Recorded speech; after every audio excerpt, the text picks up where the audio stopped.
নমস্কার বন্ধুরা, আমি অর্চনা। তো আজকে আমি অসম্ভব লোভনীয় স্বাদের মুগশলা পিঠা তৈরি করব। এই পিঠাগুলো দেখতে যেরকম সুন্দর হয়, খেতে কিন্তু দুর্দান্ত লাগে। আর ছোট থেকে বড় সবার পছন্দ হবে। তো চলুন দেখে নেওয়া যাক আমি এই মুগশলা পিঠা কিভাবে তৈরি করি।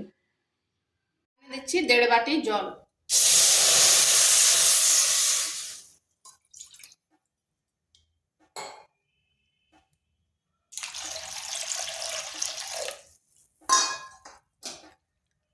আর দিচ্ছি পরিমাণ মতো লবণ।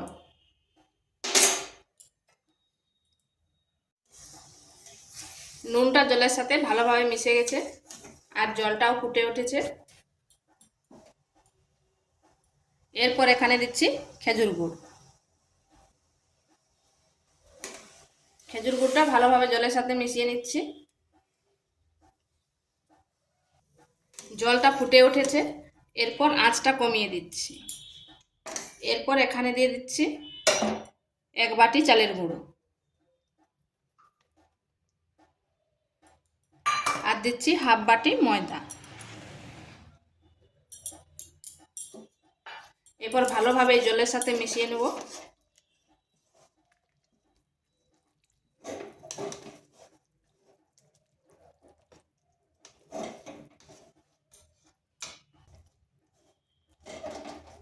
এইভাবে জলের সাথে মিশিয়ে নিতে হবে আর আস্তে আস্তে দেখবেন একটা ডো তৈরি হবে।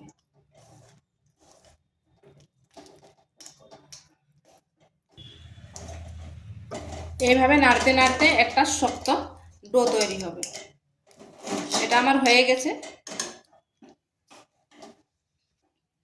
এখানে থালাতে আগের থেকে তেল মাখিয়ে রেখেছি, রিফাইন তেল মাখিয়েছি। এরপর ডোটা দিয়ে দিচ্ছি।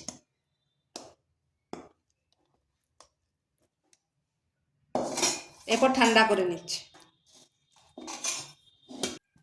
ওদিকে ডোটা একটু ঠান্ডা হোক আর এখানে আমি একটা পুর বানিয়ে নিচ্ছি। এখানে নিচ্ছি 1 বাটি নারকেল কোড়া। হালকা একটু নেড়ে নিচ্ছি যাতে কাঁচা গন্ধটা চলে যায়।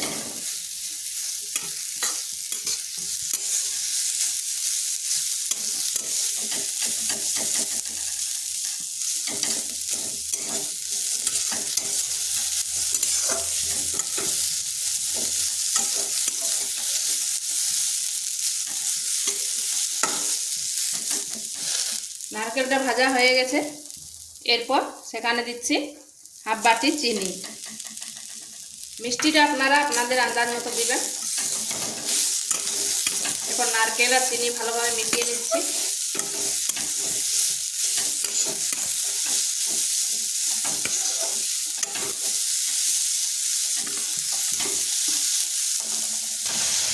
দেখুন চিনি আর নারকেল মিশে গেছে। এখানে সামান্য একটু দুধ দিয়ে দিচ্ছি যাতে চিনিটা ভালোভাবে গলে যায়।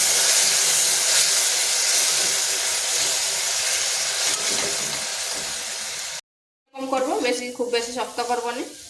এটা হয়ে গেছে, এরপর নামিয়ে দিচ্ছি। এটা ঠান্ডা হয়ে গেছে, একটু হাতে তেল নিয়ে এইভাবে মথে নিচ্ছি।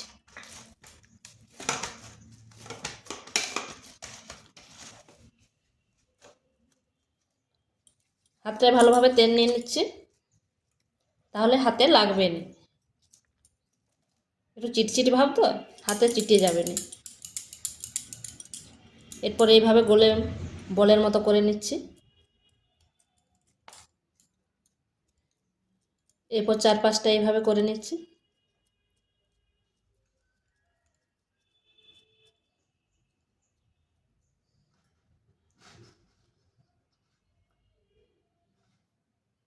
এরপর মাঝখানে পুর দিয়ে দিচ্ছি। এরপর মুখটা বন্ধ করে দিচ্ছি। এরপর এইভাবে এদিক থেকে বন্ধ করছি ভালোভাবে।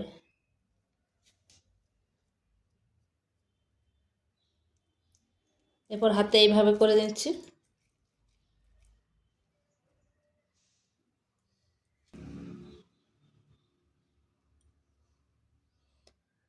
এইভাবে আমি করে নিচ্ছি।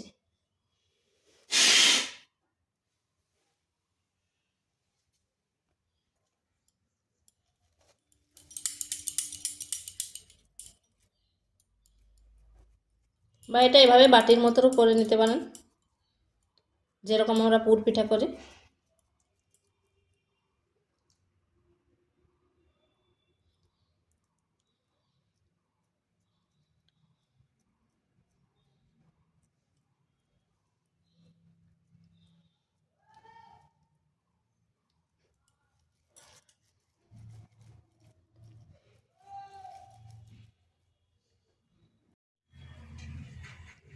এইভাবে আমি সবগুলো করে নিয়েছি। এখানে কড়াইতে তেল গরম হতে দিয়েছি, হয়ে গেছে।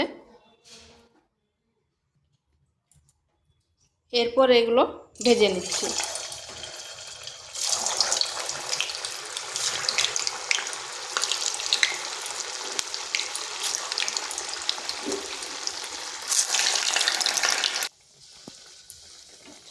এগুলা কিন্তু সাথে সাথে নাড়া যাবে না, একটু পরে উল্টো পাশটা ঘুরিয়ে দিতে হবে।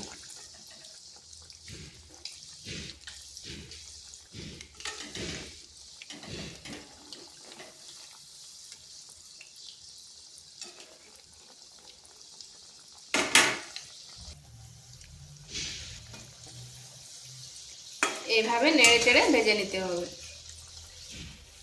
দেখুন কত সুন্দর ফুলেছে। তো এগুলো আমার হয়ে গেছে, এরপর তুলে নিচ্ছি।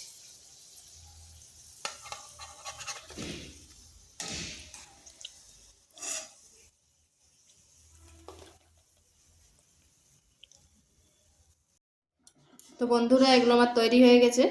দেখুন কত সুন্দর হয়েছে, কোনো দিকটা ফেটে যায়নি, আর খেতেও কিন্তু অসাধারণ লাগে। তো ভিডিওটা ভালো লাগলে লাইক শেয়ার কমেন্ট অবশ্যই করবেন, আর নিত্য নতুন রেসিপি পাওয়ার জন্য চ্যানেলটিকে সাবস্ক্রাইব করবেন।